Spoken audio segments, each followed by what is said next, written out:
আজকে আমরা শিখব বাংলার বর্ণমালা, যেগুলো অ আ হ্রস্ব দীর্ঘই ক খ গ ঘ। সেরকম আমরা আজকে যে জানব, বাংলার বর্ণমালা দুটি ভাগে ভাগ করা যায়, এক স্বরবর্ণ আর দুই ব্যঞ্জন বর্ণ। আজ আমরা স্বরবর্ণটা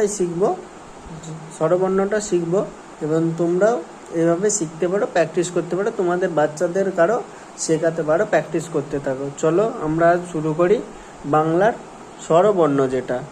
ঠিক আছে, স্বরবর্ণ লেখা শুরু করি। ফার্স্ট অ, তোমরা এভাবে বলে বলে লেখো, বাচ্চাদের লেখা শেখাও।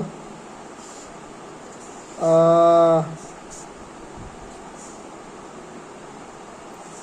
হ্রস্বই দীর্ঘই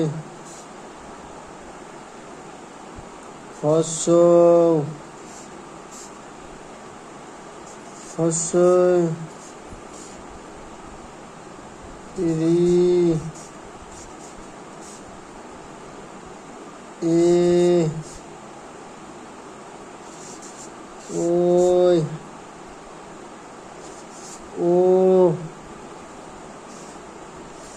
ও। এটা হচ্ছে স্বরবর্ণ, আমাদের 11টা সংখ্যা, যেটা 1 2 3 4 5 6 7 8 9 10 11, 11টা বর্ণ দিয়ে আমাদের তৈরি হয় স্বরবর্ণ। ঠিক আছে, আজকের ভিডিওটা এই মাত্র। তোমরা যতবার তোমাদের বাচ্চাদের এরকমভাবে বলে বলে শেখাবে, প্র্যাকটিস করবে, তোমাদের বাচ্চাদের তত উন্নতি হবে এবং তত তাড়াতাড়ি শিখতে পারবে। এইভাবে এগুলো স্বরবর্ণ। র স্বর ব স্বরবর্ণ, এইভাবেই তোমাদের বাচ্চাদের প্র্যাকটিস করে থাকবে। আজকে এখানে স্বরবর্ণতেই শেষ করলাম, পরবর্তী ভিডিও ব্যঞ্জন বর্ণ শুরু করব। ঠিক আছে, ভিডিও ভাই আপনাদের বাচ্চাদের প্র্যাকটিস করুন এবং ভিডিও ভালো লাগলে like, share and subscribe. Thank you watching for video.